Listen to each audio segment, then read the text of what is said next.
Hello students, कैसे हैं आप सब। आई होप कि आप सब अच्छे होंगे। चलिए आज का लेक्चर डिस्कस करते हैं। अपना आज का टॉपिक, कल हमने किसकी बात की थी, जल्दी बताइए। बैरियर मेथड्स जितने भी होते हैं ये सारे, इन सब के बारे में बात की थी ना, याद होगा। बैरियर मेथड्स, नेचुरल मेथड्स और आईयूडीज़, इन सब के बारे में बात की थी। अगर आपने कल की वीडियो नहीं देखी है तो उसे जाके देखिए पहले।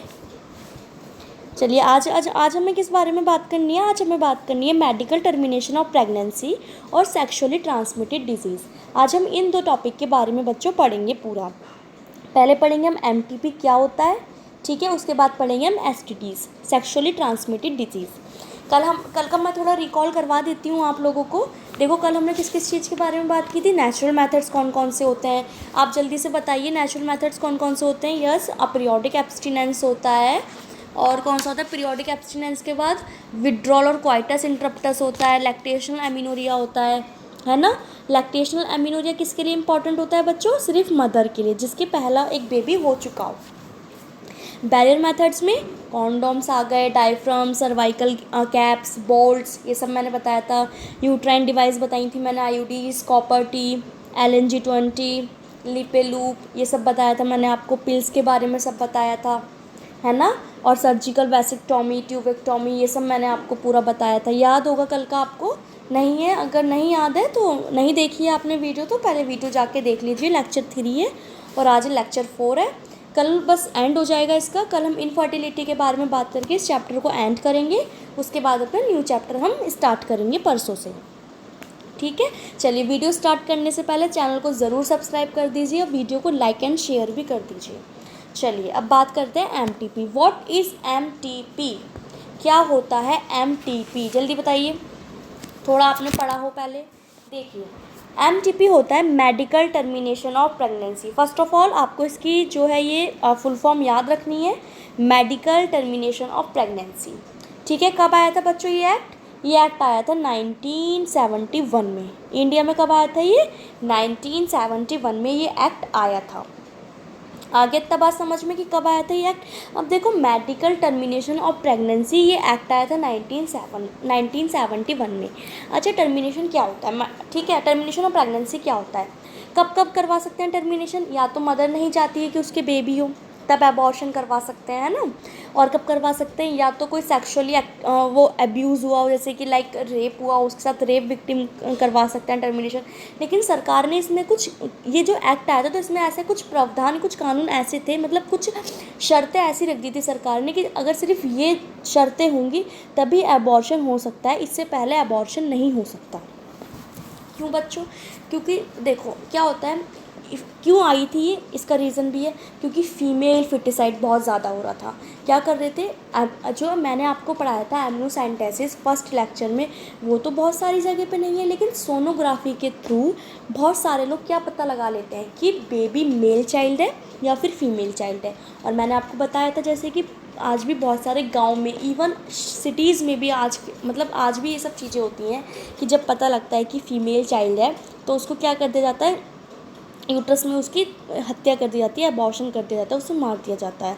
तो इन सब चीज़ों को रोकने के लिए सरकार एक लेके आई थी act, medical termination of pregnancy. लेकिन आज भी क्या होता है, गांव में या सिटीज़ में क्या करेंगे, कुछ भी सेटिंग अपनी करके, किसी को पैसे पकड़ा के, आपको पता ही है इंडिया में ये सब चलता है, बहुत अच्छे से चलता है ना। क्या करेंगे, कुछ सेटिंग वेटिंग करके, डॉक्टरों से कुछ जान पहचान निकाल के क्या करेंगे, सोनोग्राफी करवाएंगे और सोनोग्राफी के थ्रू पता लगवा लेंगे कि फीमेल चाइल्ड है या मेल चाइल्ड है। उसके बाद क्या होता है, अबॉर्शन करवा देते हैं, अबॉर्शन करवा देते हैं, है ना है। अब क्या करते हैं वो लोग, जब सोनोग्राफी से पता लगवा लेंगे उसके बाद, क्योंकि हॉस्पिटल्स में तो ये सारी चीज़ें बैन है, फीमेल इन्फेंटिसाइड ये सब, अगर डॉक्टर नहीं माना है अबॉर्शन करने के लिए तो छोटे मोटे जो क्लिनिक्स होते हैं उन पर चले जाएंगे, वहाँ पे अबॉर्शन करवा लेंगे। इससे क्या होगा, जो मदर की जो हेल्थ है, वुमेन की जो हेल्थ है, उसको बहुत इम्पैक्ट पड़ेगा, पड़ेगा नहीं पड़ेगा। तो आज भी ये काम बहुत चलता है, गांव में, शहरों में, सब जगह काम बहुत चलता है, ठीक है। ये थोड़ा मैंने आपको ओवरव्यू दे दिया है। अब पढ़ते हैं इसके अंदर क्या पूरी बात लिखी गई है। और एक बात और, आज भी बच्चों ये लगा लो कि 45 to 50 मिलियन, 45 to 50 मिलियन जो है एमटीपीज आज भी पूरे ऑल ओवर द वर्ल्ड, एक साल में पूरे ऑल ओवर द वर्ल्ड जो टर्मिनेशन है वो अबॉर्शन किए जाते हैं। अब इसमें से पढ़ते हैं थोड़ा। देखो, इंटेंशनल और voluntary termination of pregnancy before full term is called medical termination of pregnancy, एक मिनट, MTP और induced abortion. Nearly 45 to 50 million MTPs are perform in a year all over the world. किसका है वो? 1/5. जैसे कि total number, अगर total number of pregnancy 1 जितनी भी है उसका 1/5 आज भी क्या कर दिए जाते हैं, बच्चों को अबॉर्ट कर दिया जाता है.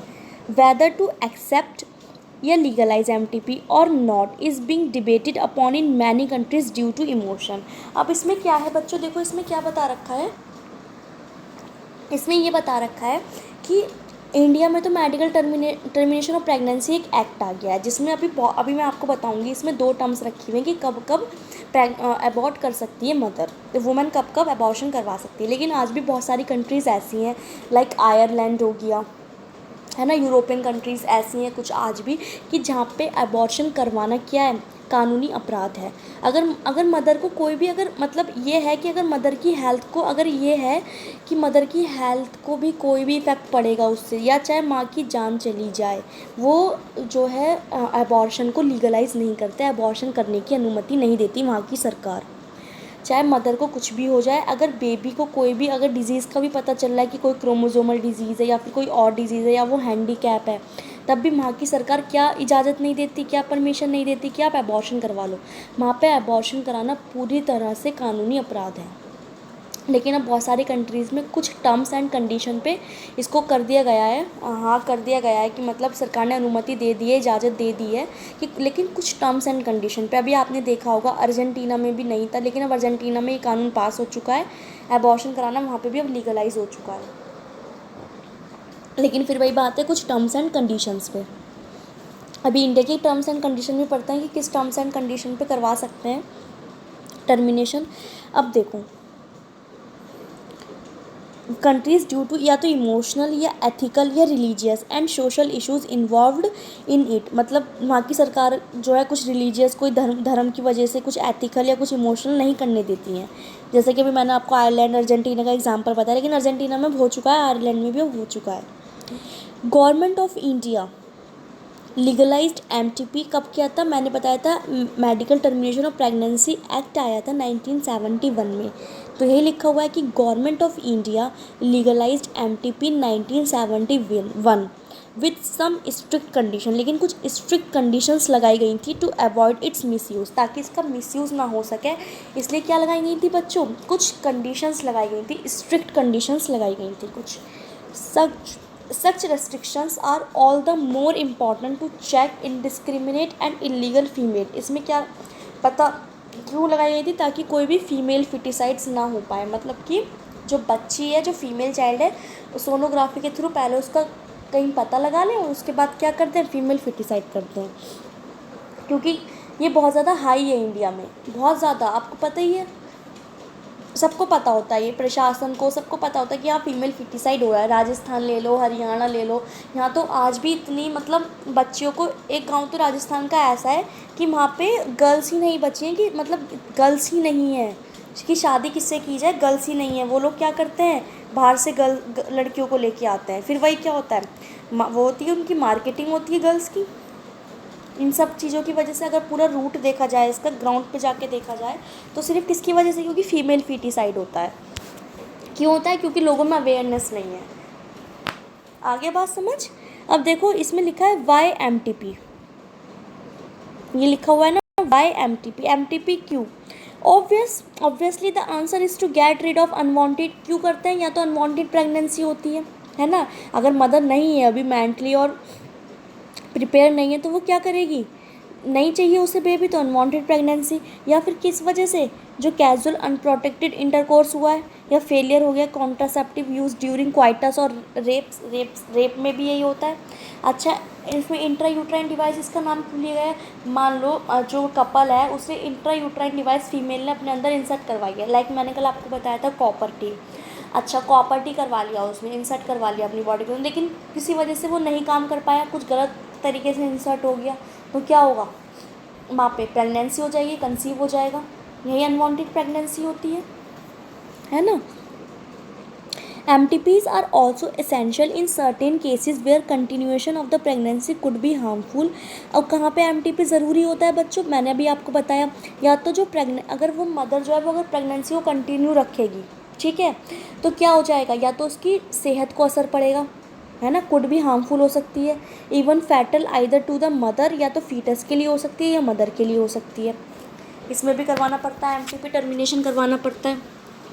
कई बार आपने देखा होगा कि माँ बच्चे को जन्म देने के साथ ही उसकी डेथ हो जाती है ना, या फिर फीटस कुछ मतलब ऐसे हो जाते हैं, हैंडीकैप हो जाते हैं, या उनमें कोई और डिजीज़ होती है, अगर सोनोग्राफी में पता लग जाती है या एम्नियोसेंटेसिस में पता लग जाती है तो एबॉर्ट उसे कर दिया जाता है।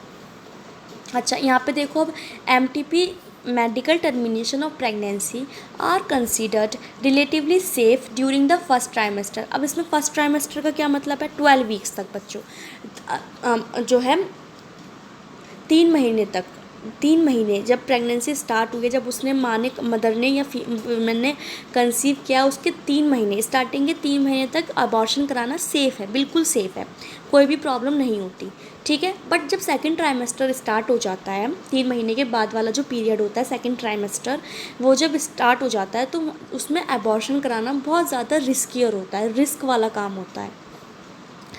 One disturbing trend observed is that a majority of the MTPs are performed illegally by unqualified quacks, which are not only unsafe but could be fatal too। अब इसमें देखो वही वाली बात बताई गई है जो मैंने आपको पहले बता दी। क्या होता है, क्लिनिक में चले जाते हैं छोटे मोटे, जिन्होंने 3-4 साल तक सिर्फ उसका काम किया होता है कंपाउंडर का, उसके बाद वो गांव में जाके क्लिनिक्स खोल लेते हैं। और ये लोग पता है क्या कर रहे हैं, ये लोग गांव के जो लोग हैं उनकी हेल्थ के साथ खिलवाड़ कर रहे हैं, खेल रहे हैं उनकी हेल्थ के साथ, क्योंकि जो गांव के लोग होते हैं वो इतने एजुकेटेड नहीं होते कि उन्हें इन सब चीज़ों के बारे में पता हो। जैसे ये लोग कह देंगे, डॉक्टर जो हैं सो कॉल्ड डॉक्टर्स, वो लोग कह देंगे, वो तो वैसा ही मान लेंगे। तो क्या होता है, गांव में आपको पता ही राजस्थान हरियाणा में इतना फीमेल फीटिसाइड बहुत ज़्यादा चलता है, तो क्या होगा, ये लोग जाएंगे उन्हीं के पास जो छोटे अपने क्लिनिक वगैरह खोल के बैठ गए, है ना, अनक्वालिफाइड जो है, अनक्वालिफाइड डॉक्टर या अनक्वालिफाइड क्वैक्स जिन्हें हम बोल सकते हैं, उनके पास जाएंगे, उससे अबॉर्शन कराएंगे, तो सबसे ज़्यादा अनसेफ है, कैसे भी कर देंगे वो, तो उन्हें तो कुछ पता ही नहीं होता कि कैसे अबॉर्शन किया जाता है, क्या क्या क्या प्रोसीजर क्या क्या अपनाई जाती हैं, है ना, आपको समझ में आ गया ना। अनदर डेंजरस ट्रेंड, और दूसरा क्या डेंजरस ट्रेंड चल रहा है, is the misuse of amniocentesis. Amniocentesis मैंने आपको लेक्चर फर्स्ट में बताया था पूरा कि एम्नियोसेंटेसिस क्या होता है, तो अब मुझे लगता नहीं कि अब ज़रूरत है बताने की, है ना। टू डिटर, मैंने ये भी बताया था कि एम्नियोसेंटेसिस का मिसयूज़ करा जा रहा है। गवर्नमेंट ने एम्नियोसेंटेसिस क्यों किया था, क्योंकि कोई भी क्रोमोसोमल डिसीज़ जैसे कि डाउन सिंड्रोम हो गया या और भी कोई सिंड्रोम हो गया, उनको पता लगाने के लिए किया था। लेकिन वही वाली बात है ना, इंडिया में क्या होता है, इंडिया में इन सब चीज़ों का गलत यूज़ होता है। क्या करते हैं वो लोग, एम्नियोसेंटेसिस से पता लगा लेते हैं सेक्स क्या है, फीमेल चाइल्ड है या मेल चाइल्ड है। Frequently if the foetus is found, अगर फीटस फीमेल पाया गया, it is followed by MTP, this is totally against what is legal. मैंने आपको बता दिया, अगर फीमेल पाया गया तो क्या करते हैं, उसका अबॉर्शन करा देते हैं, उसे मार देते हैं। अब देखो यहाँ पे आते हैं, सच प्रैक्टिसेस शुड बी अवॉइडेड। ये जो प्रैक्टिस है बच्चों, जो भी सारी चीज़ें हो रही हैं, इनको अवॉइड करना चाहिए। क्यों, दीज आर डेंजरस, क्योंकि डेंजरस होती हैं, पता है आपको, डेंजरस होंगी, मदर के लिए भी डेंजरस होंगी, फीटस के लिए भी डेंजरस होंगी।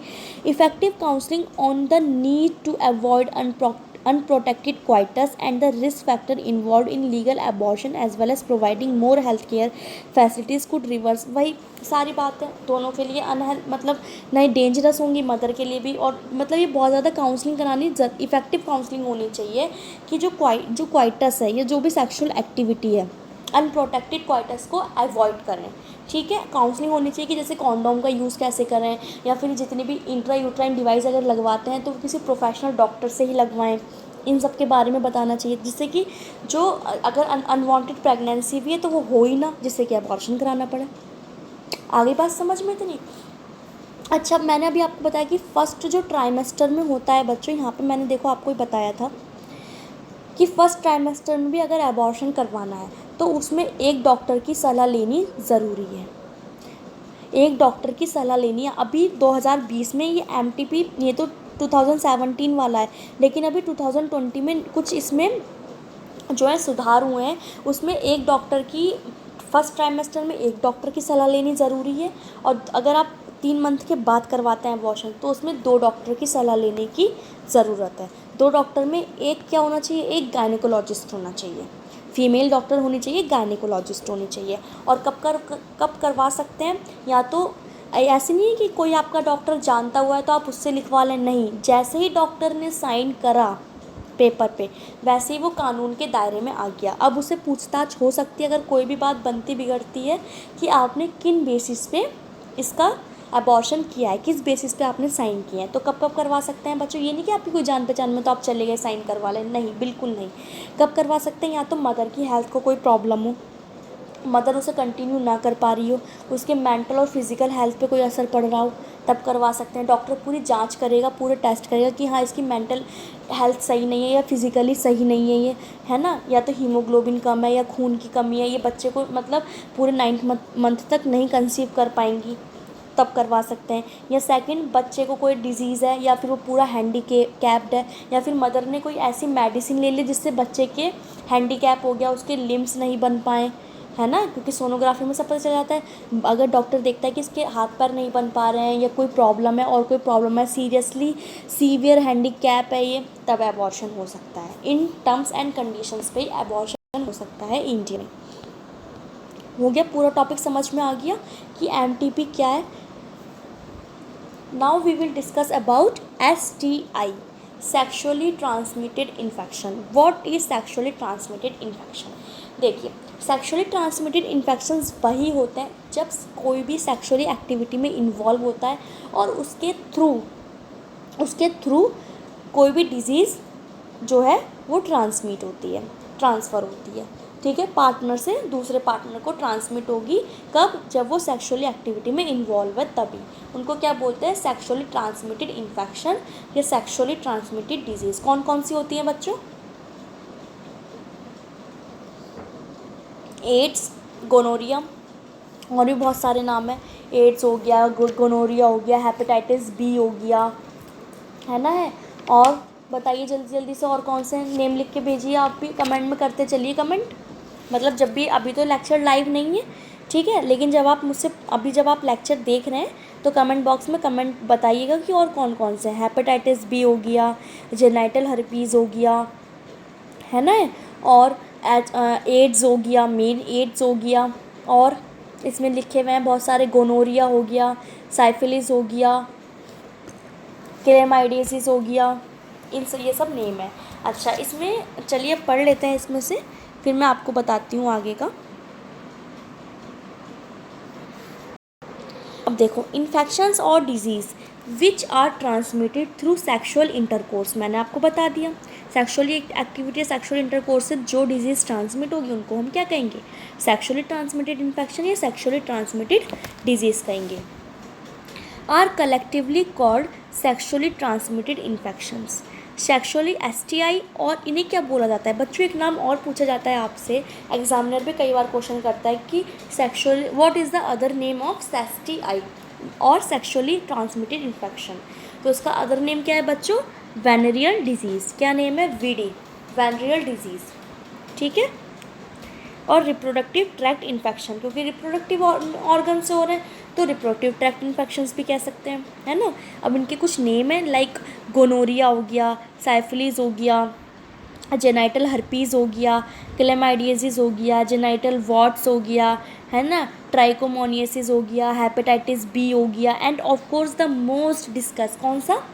जल्दी से बताइए। HIV, जो क्या करता है? कॉज, एड्स कॉज करता है ना। एड्स तो बहुत कॉमन है, बहुत सब बच्चों ने सुन रखा है एड्स, ये तो आपने बहुत कम नाम सुन रखे होंगे, लाइक क्लेमाइडियासिस, ये सब तो आपने कम सुन रखे होंगे, लेकिन एड्स के बारे में तो सुन रखा होगा। अच्छा, तो बच्चों आपसे कभी कभी क्वेश्चन पूछ लिया जाता है, जो ये डिजीज़ के नेम दे रखे हैं ना, NCERT में नहीं बता रखा है, बट कई बार क्वेश्चन पूछा जा सकता है एग्जामिनर से कि कौन सी डिजीज़ वायरल है, जो वायरस से होती है ना, और कौन सी डिजीज़ बैक्टीरियल है, जो बैक्टीरिया से होती हैं। तो मैं अभी आपको बताती हूँ, आप अपनी कॉपी में नोट कर लीजिए, लिख लीजिए आप। तो मैं, देखो बच्चों, सबसे पहले बात करते हैं किसकी? गोनोरिया की, ठीक है। गोनोरिया कैसी डिजीज़ है? गोनोरिया है बच्चों बैक्टीरियल डिजीज़, मैं यहाँ लिख देती हूँ, जी लिखती हूँ, गोनोरिया समझ आ जाएगा कौन सी डिजीज़ है बच्चों, बैक्टीरियल डिजीज़। आप अपनी कॉपी पेन में भी लिखते चलिए, बहुत बार क्वेश्चन पूछा गया है और बहुत इंपॉर्टेंट है। गोनोरिया कैसी डिजीज़ है, बैक्टीरियल। और बच्चों कौन से बैक्टीरिया से होती है डिजीज़, नेसेरिया, लिखिए नेसेरिया, नेसेरिया गोनोरियाज, लिख लो, स्क्रीनशॉट नहीं लेना है, अभी साथ साथ में लिखना है, मैं भी लिख रही हूँ ना। नेसेरिया गोनोरियाज, कौन सी, गोनोरिया। कैसी डिजीज़ है, बैक्टीरियल। कैसी डिजीज़ है गोनोरिया, बैक्टीरियल डिजीज़ है। कौन से बैक्टीरिया से होती है, नेसेरिया गोनोरियाज, लिख लिया। अब दूसरे पे आ जाते हैं, दूसरी कौन सी है गोनोरिया के बाद, साइफिलीज। ये जो है देखो साइफिलीज, ये ऐसे लिख देती हूँ, ये भी कैसी डिजीज़ है बच्चों, बैक्टीरियल डिजीज़ है। कैसी डिजीज़ है, बैक्टीरियल डिजीज़ है। क्या नेम, किस कौन से बैक्टीरिया से होती है बच्चों, ये ट्रैपेनोमा पैलिडम, लिख लीजिए, ट्रैपोनेमा पैलिडम, साथ साथ लिखिए, ट्रैपोनिमा पैलिडम। साइफिलीज बैक्टीरियल डिजीज़ है, किससे होती है, ट्रैपोनिमा पैलिडम। अच्छा, दूसरी डिजीज़ कौन सी है, साइफिलीज के बाद है जेनाइटल हर्पीस। जेनाइटल हर्पीस को एक मिनट, जेनाइटल हर्पीस ये किससे होती है, हर्पीस वायरस से होती है। कैसी डिजीज़ है बच्चों, वायरल डिजीज़ है ये। कैसी डिजीज़ है जेनाइटल हर्पीस, वायरल डिजीज़ है। अब बात करते हैं क्लेमाइडियसिस की। कैसी डिजीज़ है क्लेमाइडियसिस, कैसी है, ये वाली क्लेमाइडियसिस, बैक्टीरियल डिजीज़ है। सब लिखते चलिए। ये मैंने अभी तक आपको क्या बताया, गोनोरिया बैक्टीरियल डिजीज़ है, किससे होती है, नेसेरिया गोनोरिस से होती है। मैं बोल रही हूँ, आप लिखते चलिए। साइफिलीज कैसी डिजीज़ है, बैक्टीरियल डिजीज़ है, किससे होती है, ट्रैपोनिमा पैलिडम से होती है। इसके बाद आता है जेनाइटल हर्पीस। हर्पीस कैसी डिजीज़ है, वायरल डिजीज़ है, किससे होती है, हर्पीस वायरस से होती है। अब बात आती है क्लेमाइडियसिस की। क्लेमाइडियसिस कैसी डिजीज़ है, बैक्टीरियल डिजीज़ है। Genital warts bacterial, chlamydiasis bacterial disease है। जेनाइटल वॉर्ट्स कैसी डिजीज़ है, वायरल डिजीज़ है। और अब किसकी बात आती है, ट्राइकोमोनियसिस की। ट्राइकोमोनियसिस कैसी डिजीज़ है बच्चों, प्रोटोजोअल डिजीज़ है, प्रोटोजोआ से होती है ये। हेपेटाइटिस बी कैसी डिजीज़ है, ये भी वायरस से होती है, वायरल डिजीज़ है। और HIV वायरस तो आपको पता ही है। एड्स कैसी है, वायरल डिजीज़ है, HIV वायरस से होती है। एक बार और रिपीट कर देती हूँ, लिखते चलिए, देखो मेरे साथ साथ बोलते चलिए। गोनोरिया कैसी डिजीज़ है, यहीं याद हो जाएगा। गोनोरिया कैसी डिजीज़ है, बैक्टीरियल डिजीज़ है, वेरी गुड। कौन सी उससे होती है, बैक्टीरिया से, नेसेरिया गोनोरिस से होती है। साइफिलिस कैसी डिजीज़ है, बैक्टीरियल डिजीज़ है, किससे होती है, ट्रैपोनिमा पैलिडम से होती है। जेनाइटल हर्पीस कैसी डिजीज़ है, वायरल डिजीज़ है, किससे होती है, हर्पीस वायरस से होती है। क्लेमाइडियसिस कैसी डिजीज़ है, ये बैक्टीरियल डिजीज़ है। जेनाइटल वॉर्ट्स वायरल डिजीज़ है। ट्राइकोमोनियसिस प्रोटोजोअल डिजीज़ है, प्रोटोजोआ से होती है। हेपेटाइटिस भी वायरल डिजीज़ है, वायरस से होती है। और एड्स भी HIV वायरस से होती है। आगे समझ, देखो बच्चों, among this HIV infection is most dangerous and is, अब इसमें देखो, इसके बाद जो रिप्रोडक्टिव हेल्थ के बाद हमारा चैप्टर स्टार्ट होगा, वो चैप्टर 8 ही स्टार्ट होगा। कौन सा है बच्चों, ह्यूमन हेल्थ एंड डिजीज़। परसों से हम human health and disease start करेंगे, कल ये चैप्टर पूरा ख़त्म हो जाएगा, एंड हो जाएगा इस चैप्टर का।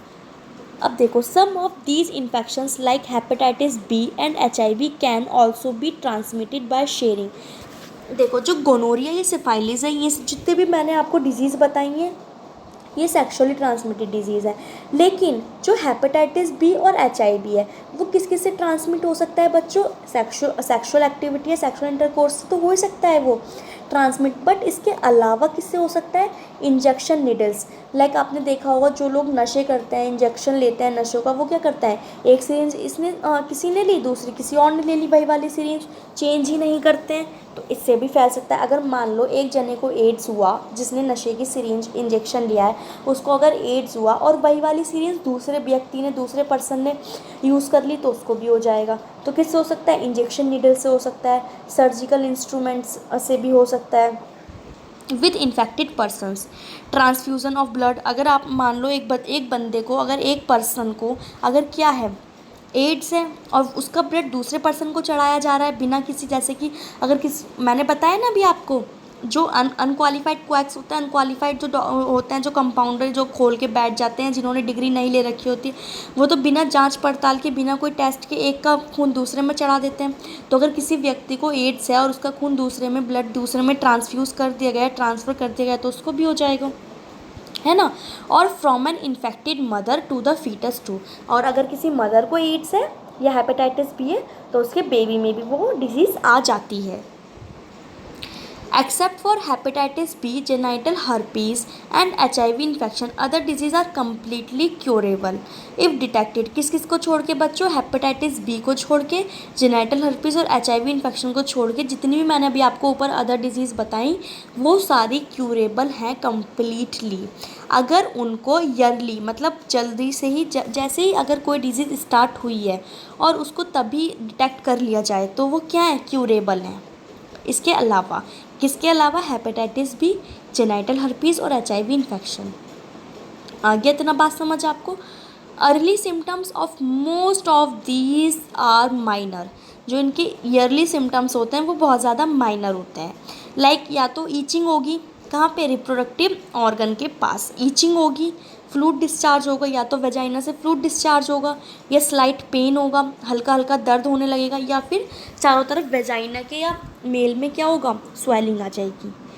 ठीक है, आगे इतना बात समझ में। लेकिन अगर ये नॉर्मली अगर किसी को आ रही है, अगर वो किसी सेक्सुअली एक्टिविटी में इन्वॉल्व नहीं है और अगर नॉर्मली ईचिंग हो रही है या फ्लूइड डिस्चार्ज हो रहा है, तो डरने की बात नहीं है। ये कब होगा? कब होगा आपको? कब होगी डिजीज़? जब ये आप कोई सेक्सुअली एक्टिविटी में इन्वॉल्व रहे हैं तब, वो भी जब अगर आपके पार्टनर को डिजीज़ है। अब यहाँ पे आ जाते हैं इन द जेनाइटल रीजन, पता चल गया है। तो इन्फेक्टेड फीमेल्स में, एक मिनट रुकिए, may often be asymptomatic and hence may remain undetected for long। क्या होता है बच्चों इसमें कि अगर डिजीज़ हो भी गई है ना ये, तो या तो स्टार्टिंग में बहुत माइनर से आएंगे, जो मैंने अभी आपको बता दिया, ईचिंग होगी या नॉर्मली पेन वगैरह होगा या फ्लूइड डिस्चार्ज होगा, लेकिन टाइम तक, बहुत टाइम तक क्या रहता है? अनसिम्टोमेटिक रहता है। फीमेल को पता ही नहीं चलता कि हमें ये डिजीज़ हो गई है, और जब पता चलता है तो वो क्यूरेबल नहीं होती है। Absence or less significant symptoms in the early stage of infection and the social stigma attached to the STI। अब social stigma का देखो यहाँ पे क्या मीनिंग है। अगर देखो किसी को पता चल गया कि हमें एड्स है या फिर कोई भी और बीमारी है, लाइक जेनाइटल हर्पीज़ है या फिर जितनी भी मैंने अभी आपको बताई हेपेटाइटिस बी है, तो वो बताने से क्यों डरते हैं डॉक्टर को? एक सोशल स्टिग्मा, कि लोग क्या सोचेंगे कि इसको सेक्सुअली ट्रांसमिटेड डिजीज़ हो गई, एड्स हो गया या कोई भी और डिजीज़ हो गई, तो लोग क्या सोचेंगे, इससे लोग बहुत डरते हैं। इसकी वजह से लोग डॉक्टर के पास जाने से डरते हैं। अगर स्टार्टिंग में जाते नहीं हैं, स्टार्टिंग में अगर जाएँ तो क्यूरेबल भी हो जाए, क्योर है इसका, नहीं जाते हैं स्टार्टिंग में, बाद में जाते हैं जब उन्हें बहुत ज़्यादा, स्टार्टिंग में वही हो जाता है, उनको कोई दिक्कत परेशानी नहीं होती, इसलिए भी वो नहीं जाते। और कुछ स्टेप में जाते कि हम जाएंगे और अगर हमें कोई ऐसी बीमारी पता लग गई तो क्या होगा, समाज में हमारी क्या इमेज बनेगी, जबकि ऐसा कुछ भी नहीं है। अगर कोई भी, अगर आपको आपके आसपास भी कोई भी अगर ऐसा है, जो भी अगर वीडियो देख रहा है या कोई भी जो वीडियो देख रहा है स्टूडेंट, उसके आसपास या कोई भी हो, तो उसे मतलब आप ये अवेयरनेस फैला सकते हैं कि नहीं, अगर आपको हो चुकी है तो डॉक्टर आपके बारे में कुछ नहीं सोचेगा। डॉक्टर क्या सोचेगा? कुछ भी नहीं। उसके लिए तो आप एक पेशेंट हो, वो तो आपका पूरा इलाज करेगा और आप सही भी हो सकते हो। जो एड्स, हेपेटाइटिस बी, इन सब बीमारी को छोड़ के अगर इसके अलावा आपको कोई बीमारी है तो आप सही हो सकते हो। तो आप ये अवेयरनेस आप भी फैलाओ बच्चों, कि सरकार भी बहुत सारे अवेयरनेस कैंप लगाती है, बहुत NGO भी बहुत चल रहे हैं इस बारे में, जो इसको लेके बात करते हैं कि अगर आपको है तो आप जाइए डॉक्टर के पास, कोई कुछ भी नहीं सोचेगा। लेकिन आज ये समाज ऐसा है कि कैसे लोग ये सोचते हैं कि समाज कैसी कैसी बातें बनाएगा, इस वजह से वो जाती नहीं है, वो क्यूरेबल नहीं होती, और उसके बाद आपको पता ही है क्या होता है। और less significant symptoms in the early stage of infection and the social stigma attached to the STIs deter the infected person from going for timely detection and proper treatment। This could lead to complication later। मैंने बताया starting में नहीं करेंगे तो बाद में complications आएंगे, which include pelvic inflammatory disease। क्या हो सकता है इससे? pelvic, ये तो बहुत ख़तरनाक डेंजरस होती है, पूरे pelvis रीजन में इन्फ्लेमेशन फैल जाती है, इसको PID बोलते हैं। इससे क्या होगा, ये वाली डिज़ीज़ हो सकती है। उसके बाद एबॉर्शन, आपने देखा होगा बहुत सारी जो वुमेन होती है, मैं ये नहीं कहूँगी कि जो अगर जिनको एबॉर्शन हो जाता है, मतलब बेबी सिर्फ 1 या 2 मंथ रुकता है, उसके बाद आपने बहुत सारी वुमेन को कहते हुए सुना होगा कि बेबी रुकता ही नहीं है, अबॉर्ट हो जाता है, मेंसेस स्टार्ट हो जाते हैं, कुछ भी और हो जाता है। तो मैं ये नहीं कहूँगी कि उन सबको ये वाली प्रॉब्लम है, लेकिन हो सकती है, ठीक है, हो सकती है। अगर आप डॉक्टर के पास जाते हैं, ये कह मतलब जैसे कि बहुत आपने बहुत बार कंसीव किया, वुमेन ने बहुत बार कंसीव किया, लेकिन बेबी नहीं रुक रहा है, एबॉर्शन हो जा रहा है उसका, आफ्टर 1 मंथ या 2 मंथ के बाद एबॉर्ट हो जा रहा है बेबी, बेबी नहीं रुक पा रहा है, तो अगर आप डॉक्टर के पास जा रहे हैं तो सबसे पहले डॉक्टर क्या करेगा, वीडी की जांच करेगा। कौन सी डिज़ीज़, वेनरल डिजीज़। वो आपको नहीं बताएगा कि मैं इस चीज़ की जांच कराऊँ, वो तो वीडी लिख के दे देगा, वीडी टेस्ट, और आपको पता भी नहीं चलेगा। इसलिए डॉक्टर जांच करते हैं, सब टेस्ट करते हैं। स्टिल बर्थ, बेबी क्या होता है, बेबी अगर 7 मंथ में क्या, अगर बेबी जिसकी बेबी की डेथ हो गई या मरा हुआ बच्चा जो है बॉर्न हुआ है, एक्टोपिक प्रेगनेंसी। एक्टोपिक प्रेगनेंसी आप मुझे बताएंगे अब, क्योंकि मैंने ह्यूमन रिप्रोडक्शन वाले चैप्टर में आपको एक्टोपिक प्रेगनेंसी बताया था कि एक्टोपिक प्रेगनेंसी क्या होता है। जो बच्चा ये वीडियो देखेगा वो कमेंट बॉक्स में ज़रूर बताएगा कि एक्टोपिक प्रेगनेंसी क्या होता है। इनफर्टिलिटी आ जाती है, और इवन कैंसर तक हो सकता है। कहाँ पे हो सकता है, रिप्रोडक्टिव ट्रैक्ट में हो सकता है। आगे बात समझ, sexually transmitted infections are a major threat to a healthy society. Therefore, prevention or early detection and cure of these disease are given prime consideration under the reproductive health care programs. सरकार भी अब ये सोच रही है कि, मतलब सोच नहीं रही कि, सरकार ने भी बहुत ज़्यादा रिप्रोडक्टिव हेल्थ प्रोग्राम्स चलाए हैं, बहुत ज़्यादा कि मतलब अवेयर करने के लिए, कि जैसे कि अगर आपको पता चल रहा है स्टार्टिंग में ऐसा कुछ हो रहा है तो आप जाइए डॉक्टर के पास, ऐसा कुछ भी नहीं है। कि समाज क्या कहेगा। Though all persons are vulnerable to these infection their incidents are reported.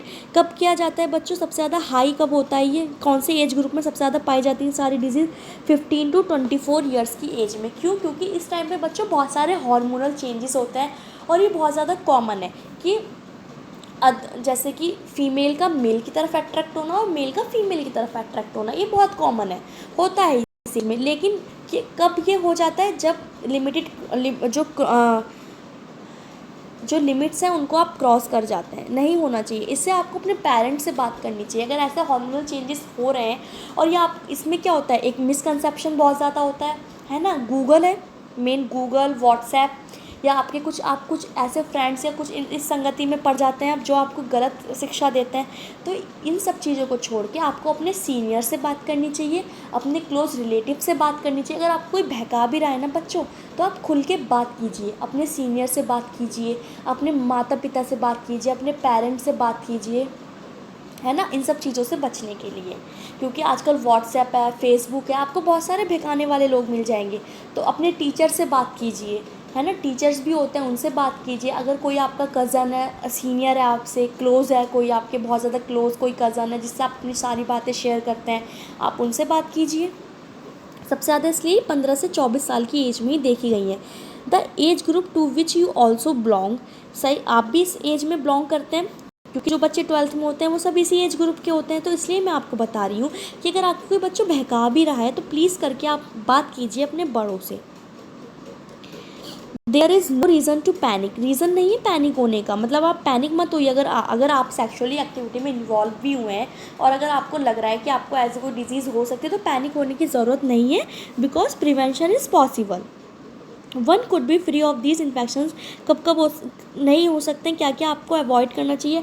Avoid sex with unknown partners, unknown partner से सेक्स करना अवॉइड करना चाहिए, या फिर मल्टीपल पार्टनर से। Always try to use condoms during coitus. मैंने आपको बताया था कॉन्डोम्स क्यों ज़रूरी है, क्योंकि सेक्शुअली ट्रांसमिटेड डिजीज़ को रोकती हैं। कैसे रोकती हैं बच्चों, क्योंकि बीच में जब एक शीत लगी होगी तो मेल का जो सिक्रीशन है और जो फीमेल का सिक्रीशन है वो आपस में मिक्स नहीं हो पाएगा, इसलिए एसटीआईज नहीं हो सकते। In case of doubt one should go to अगर आपको डाउट है कि आपको ये डिजीज़ हो चुकी है, तो या तो आप क्वालिफाइड, बिल्कुल पहले तो आप अपने बड़ों से बात कीजिए, फिर उनके साथ डॉक्टर के पास जाइए, अकेले भी मत जाइए। आप अपने बड़ों से, अपने टीचर से, अपने सीनियर से, अपने माता पिता से, अपने क्लोज रिलेटिव से बात कीजिए, और फिर उनके साथ क्वालिफाइड किसी डॉक्टर के पास जाइए, और जल्द से जल्द for early detection and get complete treatment if diagnose with infection. अगर आप जल्दी चले जाएंगे स्टार्टिंग में ही, तो क्या होगा, पूरा डायग्नोज कर दिया जाएगा, ट्रीटमेंट हो जाएगा और बिल्कुल क्योरेबल। क्योरेबल है ये सारी डिजीज़। सिर्फ किसको छोड़ के, आपको उन सबका नाम याद रखना पड़ेगा, हेपेटाइटिस बी को छोड़ के, जेनाइटल हर्पीस को छोड़ के और HIV इन्फेक्शन को छोड़ के। देखिए हेपेटाइटिस बी और हेपेटाइटिस ए में अंतर होता है। हेपेटाइटिस होता है सेक्शुअली इंटरकोर्स से होता है, लेकिन जो हेपेटाइटिस ए है वो बच्चों सेक्शुअली ट्रांसमिटेड नहीं होता। वो किससे होता है, या तो आप फूड, कुछ जंक फूड वगैरह इन सब चीज़ों से होता है, वो गंदा पानी पीने से, कंटामिनेशन वाटर पीने से, या फिर फूड खाने से, इन सब चीज़ों से होता है। तो हेपेटाइटिस बी और हेपेटाइटिस ए में बहुत डिफरेंस है। आई होप कि आपको ये पूरा MTP समझ आ गया होगा और पूरा सेक्शुअली ट्रांसमिटेड इन्फेक्शन समझ में आ गया होगा। अगर समझ में आ गया है तो प्लीज़ वीडियो को ज़रूर लाइक कर दीजिए और कमेंट बॉक्स में ज़रूर बताइएगा कि एक्टोपिक प्रेगनेंसी क्या होती है। कल हम बात करेंगे इनफर्टिलिटी के बारे में। कल हमारा ये पूरा चैप्टर ख़त्म हो जाएगा। अगर कोई भी इससे रिलेटेड कोई भी डाउट या कोई भी क्वेश्चन आपके माइंड में है, आप मुझसे पूछ सकते हैं कमेंट बॉक्स में, मैं आपको आंसर दे दूँगी, ठीक है। अब कल हम इनफर्टिलिटी के बारे में बात करेंगे कि इनफर्टिलिटी को कैसे क्योर किया जा सकता है। आपने IVF सेंटर्स बहुत ज़्यादा सुने होंगे, कल हम इन सब के बारे में बात करेंगे, ठीक है। फिर कल के बाद हम अपना परसों से अपना चैप्टर स्टार्ट करेंगे, कौन सा, ह्यूमन हेल्थ एंड डिजीज़। कल ये चैप्टर पूरा ख़त्म हो जाएगा, एंड हो जाएगा, कंप्लीट हो जाएगा ये चैप्टर। फिर हम बात करेंगे चैप्टर 8 की, ठीक है। तो चलिए बच्चों, आज के लिए बस इतना ही करते हैं। Bye bye. अपना ध्यान रखिए, अपनों का ध्यान रखिए और बाहर बिल्कुल मत निकलिए, घर में ही रहिए, अच्छे से पढ़ाई कीजिए। 12th की स्कीम पूरा आ चुका है कि 1 जून को पूरा क्लियर हो जाएगा कि कब से आपके एग्ज़ाम स्टार्ट हैं। तो बहुत अच्छे से रिवीजन कीजिए, बहुत अच्छे से पढ़िए सारे चैप्टर्स को। रिवीजन टाइम स्टार्ट हो चुका है आपका, सब चैप्टर्स का रिवीजन स्टार्ट कर दीजिए। कोई भी डाउट हो किसी भी चैप्टर से, आप मुझसे कमेंट बॉक्स में पूछ सकते हैं। बाकी हम पूरा अपना चैप्टर रिप्रोडक्शन पूरा हो चुका है हमारा। कल रिप्रोडक्टिव हेल्थ पूरा हो जाएगा, परसों human health and disease start कर देंगे, उसके बाद बायोटेक्नोलॉजी स्टार्ट करेंगे। ऐसे पूरा स्टार्ट करेंगे अपना। और बेल आइकन को ज़रूर प्रेस कर दीजिए ताकि आपको सारी आने वाली वीडियो का नोटिफिकेशन आपको टाइम टू टाइम मिलता रहे। चलिए बाय बाय।